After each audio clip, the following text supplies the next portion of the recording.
जय हिंद, वंदे मातरम। स्वागत है आप सभी कक्षा 10 के विद्यार्थियों का।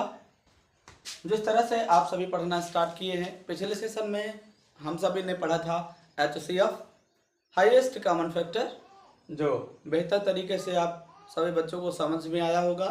नहीं समझ में आता है तो आप पिछला फिर से वीडियो को ओपन कर लीजिए और बेहतर ढंग से देखने की कोशिश कीजिए, समझने की कोशिश कीजिए। फिर भी नहीं समझ में आता है तो आप कमेंट में लिख दीजिएगा कि सर एक बार फिर से बताइए, तो फिर से मैं बताऊंगा, समझाऊंगा। तो कोशिश आपकी ये रहनी चाहिए कि ज़्यादातर आप 100% अपने आप को उस मैटर पे, उस क्वेश्चन पे दो, अटेंशन करो, फोकस करो। आप फोकस यदि कर लेते हो तो वो कोई भी दुनिया का ऐसा कोई सवाल नहीं है जो आपको समझ में न आए, और दुनिया की कोई ऐसी समस्या नहीं है जिसका कोई समाधान ना हो। तो आप सभी बच्चों से विशेष ये बात रहेगी कि आप अपने आप को 100% तैयार रखिए, पढ़िए और उस चीज़ को बेहतर ढंग से समझिए, गहराई से। तो पिछले सेशन में HCF हुआ था। चलिए आइए अब देख लेते हैं अपनी पुस्तक का, गणित का चैप्टर 1 अंक गणित की आधारभूत प्रमेय, और इस पर हम थोड़ा बात करते हैं। क्या करेंगे? अंक गणित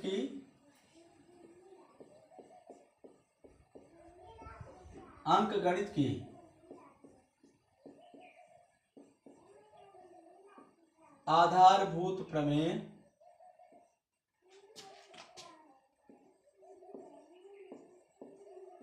होता है। आधारभूत प्रमेय का कथन क्या है? अंक गणित की आधारभूत प्रमेय का कथन क्या है?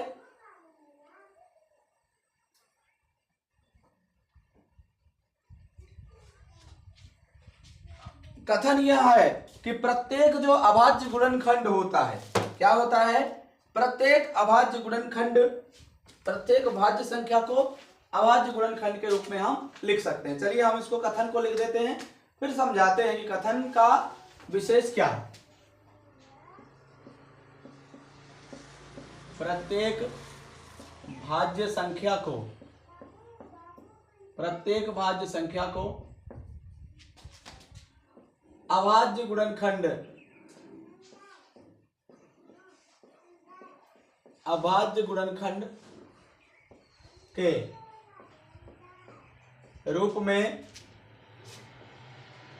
रूप में व्यक्त किया जा सकता है, व्यक्त किया जा सकता है। प्रत्येक भाज्य संख्या को अभाज्य गुणनखंड के रूप में व्यक्त किया जा सकता है तथा यह गुणनखंड,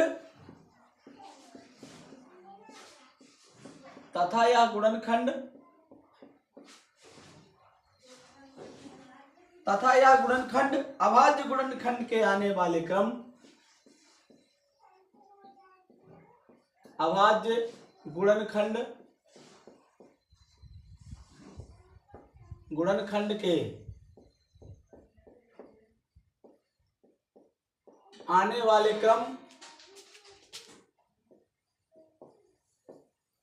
आने वाले क्रम के बिना, अभाज्य गुणनखंड के आने वाले क्रम के बिना अद्वितीय होता है।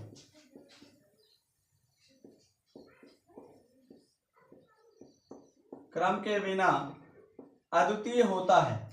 प्रत्येक भाज्य संख्या को अभाज्य गुणनखंड के रूप में व्यक्त किया जा सकता है तथा यह गुणनखंड अभाज्य गुणनखंड के आने वाले क्रम के बिना अद्वितीय होता है।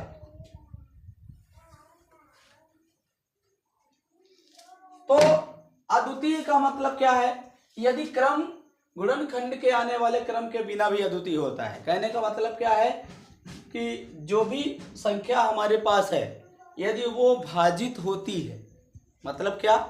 यदि भाजित का मतलब कट जाए, डिवाइड हो जाए।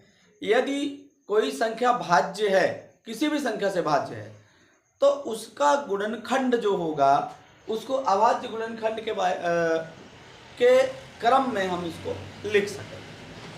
तो इसका कथन क्या हो जाएगा, कथन होगा A equal to B Q plus R, है ना। अब आर ये कहां से आया, तो हम शेषफल प्रमेय जो पढ़ते थे, शेषफल प्रमेय। अब चलिए शेषफल प्रमेय का कथन भी बता देते हैं। शेषफल प्रमेय, क्योंकि शेषफल प्रमेय से ही यह लिंक्ड है। तो क्या होता है, भाज्य बराबर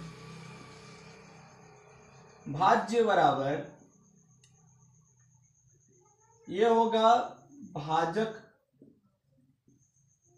गुणा भागफल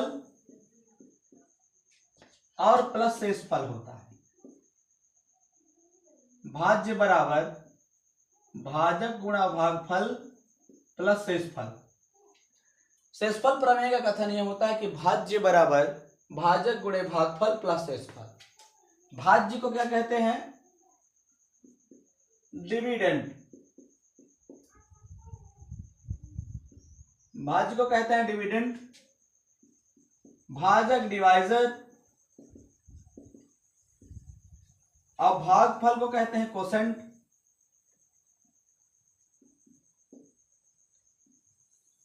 और शेषफल को कहते हैं रिमाइंडर। शेषफल को क्या कहते हैं, रिमाइंडर कहते हैं। पहला हो जाएगा भाज्य, तो ए को क्या कहेंगे, भाज्य कहेंगे। ए क्या है, भाज्य है।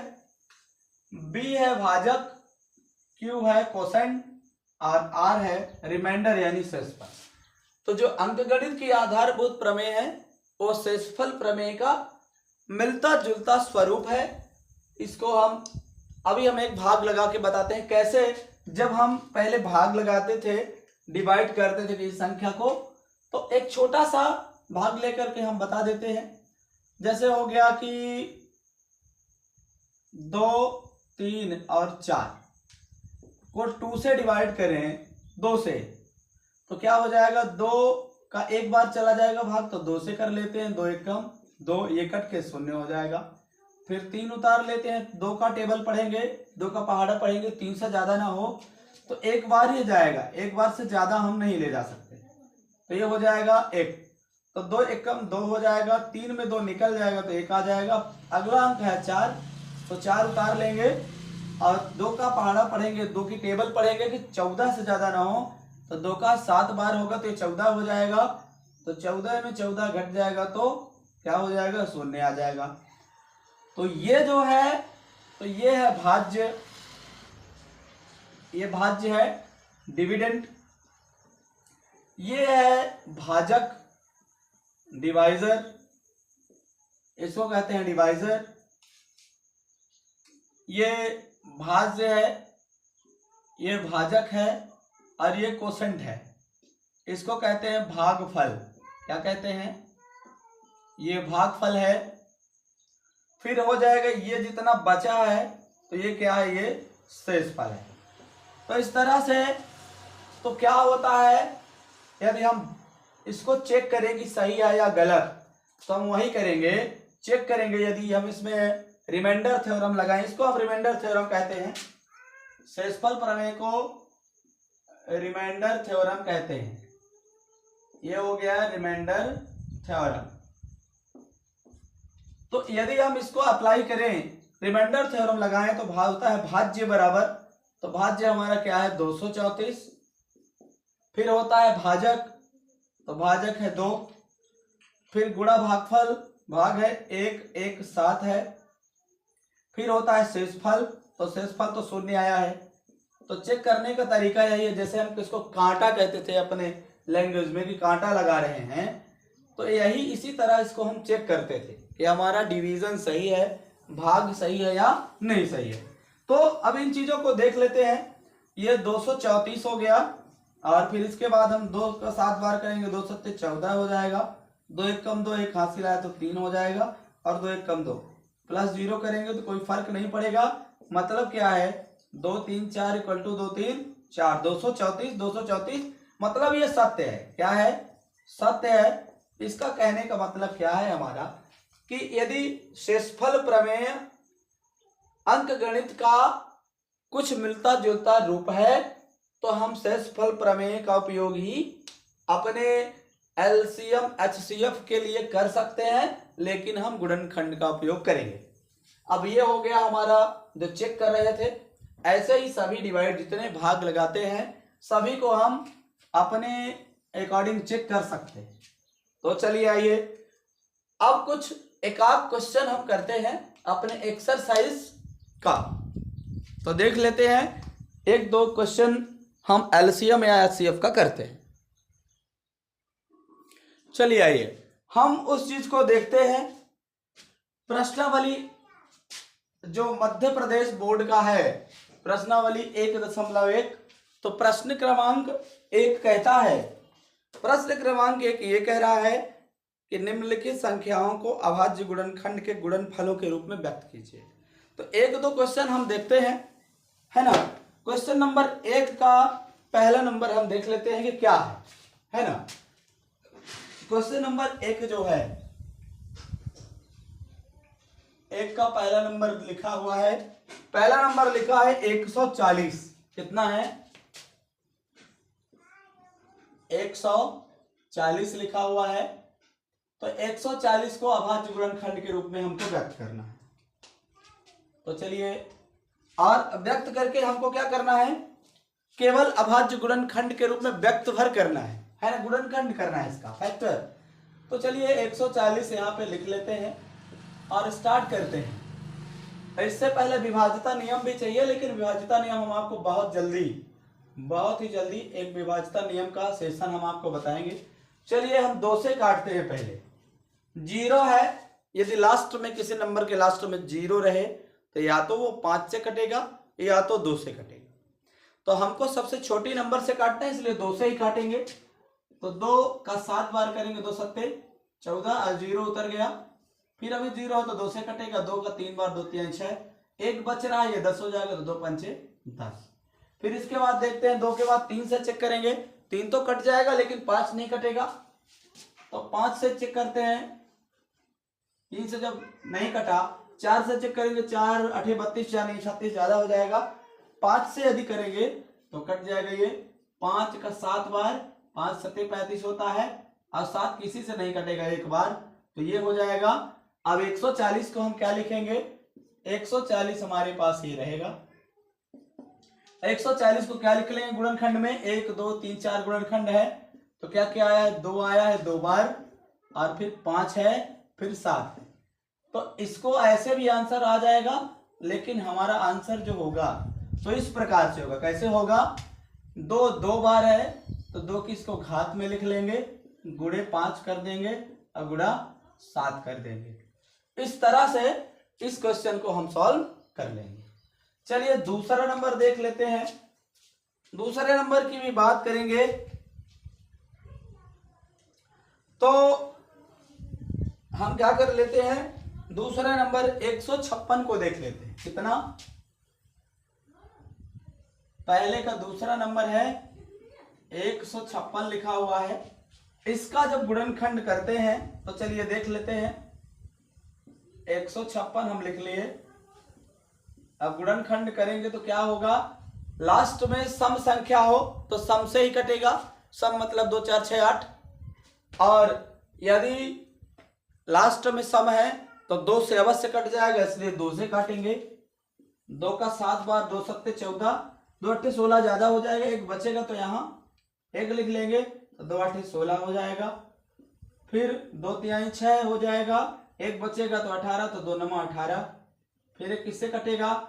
3 से कट जाएगा, 3 1 3, 3 3 9 हो जाएगा। फिर ये 13 आ गया, तो 13 किसी से कटता नहीं है, वो 13 से ही कटेगा। तो अब जब इसका अभाज्य गुणनखंड करेंगे तो 156 लिखेंगे, 156 का बराबर लिखेंगे।